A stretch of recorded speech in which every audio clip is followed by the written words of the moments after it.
The Legend of Zelda Majora's Mask has been my favorite game ever, pretty much since I first played it almost 10 years ago now.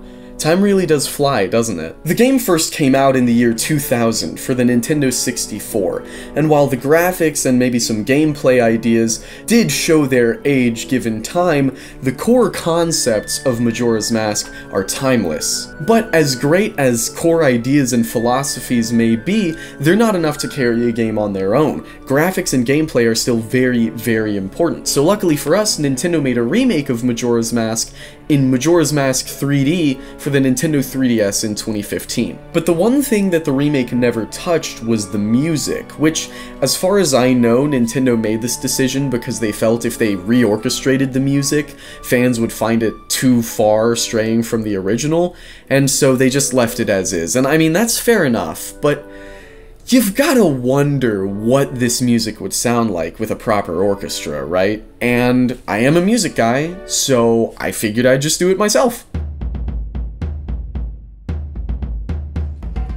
Hello, good evening, I am Joseph Filmography, and welcome to Majora's Mask Reborn. This has been my big project for the year 2023, and I'm really excited that we're actually getting to the point where I can almost release it. So let me give you a breakdown of what this thing actually is. I want to keep Majora's Mask's music, I want to keep the spirit of it alive, and I want to stay very, very close to the source material. So what I'm doing is taking the original sheet music of that original music and rearranging it with more modern sounding instruments, and once I am done with the entire game's soundtrack, I am going to release an album version of it and mod it into the game so you can play the game and enjoy this music. But to make sure I don't stray too far from the source material, the key central philosophy I've been having for this project is 150% accuracy to the source material. What I mean by that is everything that was in the original game and is good stays. I can update it with modern instruments, but compositionally it stays exactly the same.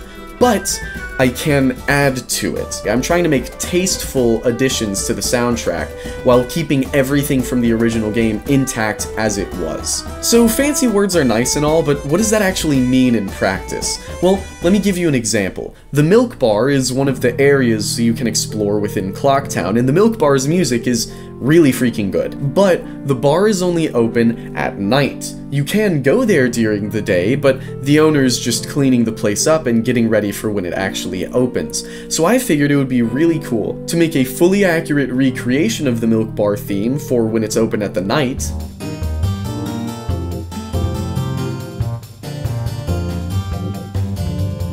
And then add in a slower and quieter variation of it for the day.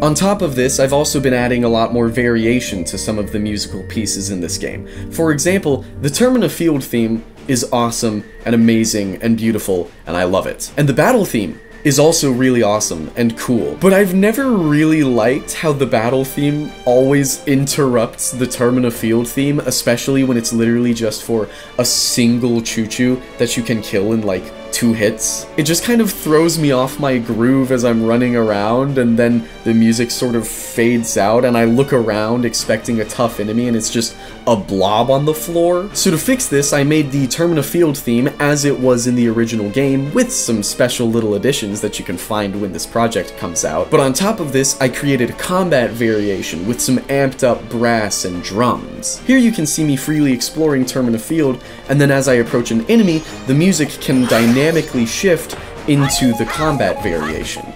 I do say can, more on that at the end of the video. Or, taking Termina Field even further, each of the 4 main regions of the game will have its own unique musical piece that'll play.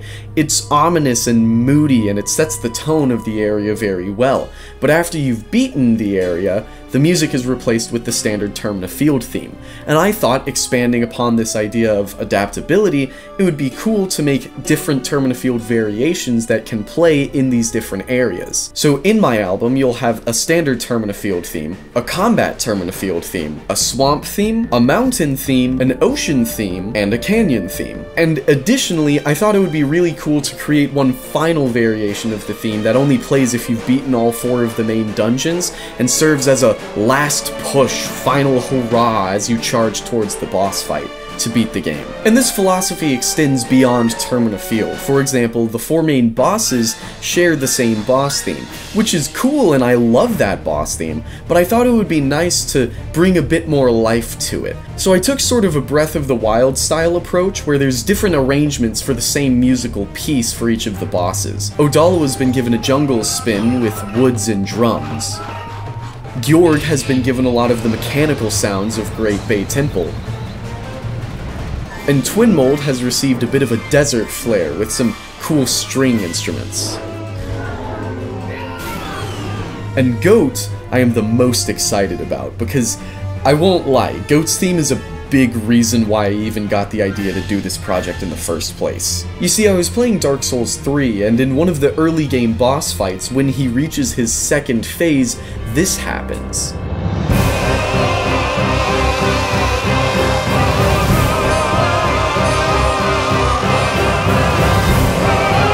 And I couldn't help but think how cool it would be if when you fight Goat in Majora's Mask, this happens.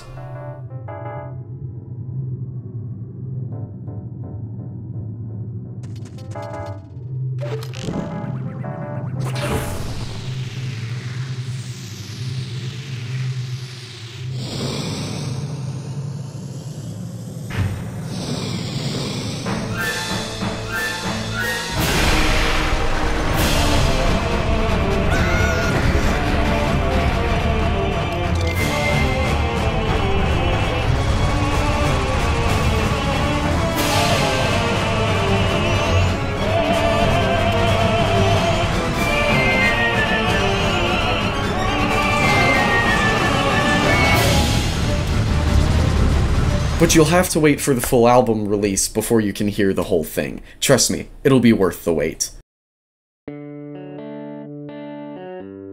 So we've talked a lot about the 150% accuracy rule and some of my big ideas for adding things to the game, but the final big point I want to talk about, and the final key pillar of this project, is collaboration. Because as much as I'd love to take credit for literally all of this, there's only so much you can do on your own. I've been working with live performers wherever I'm able to really bring a new life to this music, and I think the results speak for themselves in the finished product. And on top of this, I've been working with several really talented artists to make visuals to really bring this music to life when you're listening to the album. But the final note on collaboration is that I am by no means done looking for new people to help out on this project, because you see, I've composed all of this music with a lot of really cool modern game sound design ideas in mind, and a lot of those things just simply aren't possible in the original game. Let me explain what I mean.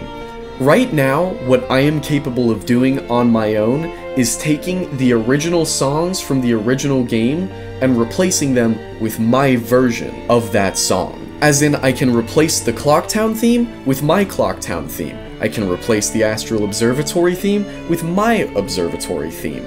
But where this gets tricky is in the additional elements I would like to incorporate. You see, I've composed 4 variations of the boss theme, but as of right now, I can only put 1 into the game at a time. For the recordings I showed you in this video, I had to manually put in each variation of the boss theme individually and record with just that boss, and then close the game, swap out the boss theme, and record the new one. Close the game, swap out, record the new one, you get the idea. And I could very easily just release the game versions of this as it was in the original without any of my additions, but frankly I don't want to. If I can incorporate my cool new ideas, I would very much like to, and that's where you guys come in. Because you see, I only know very little about 3DS modding, and I know nothing about Nintendo 64 modding.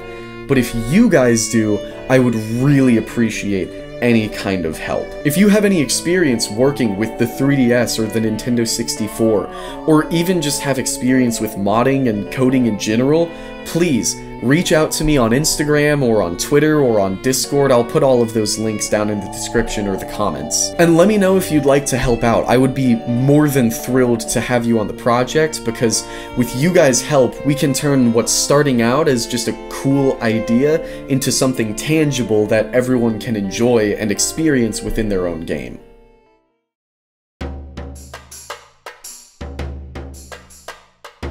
But okay, enough beating around the bush and begging for help. Let's get to the part you're actually waiting for. What exactly can you expect when this comes out, and when is it coming out? Majora's Mask Reborn will release in about a month and a half on December 8th of 2023. On December 8th, when this comes out, you can expect the following. The full soundtrack will be posted to my Bandcamp page as a free album download. This will include every track from the original game, some variations of those, a couple of adapted tracks from other Zelda games, and even some original compositions. An art book will be made of all of the various pieces for this project, and that'll be posted somewhere. I'm not entirely sure where that's gonna go yet, because I don't normally do this sort of thing, but I will be figuring it out, and you can check back here for more details once I announce that. The full score will be playable in at least the 3DS version of the game, and hopefully the Nintendo 64 version, if I can find someone willing to help or figure it out myself. And finally, there will be a process video where I've documented the entire project, and it'll cover things in a bit more depth than this one did, if you want to see a little look inside the kitchen and see how the food is made, as it were. And that's pretty much all I've got. I hope you've enjoyed this little glimpse of what is to come, and I hope you're as excited about the full release as I am. But I think the perfect way to round out this video would just be to show off some music and a couple snippets of what you can expect. So, I hope to see you around on December 8th. Enjoy the show.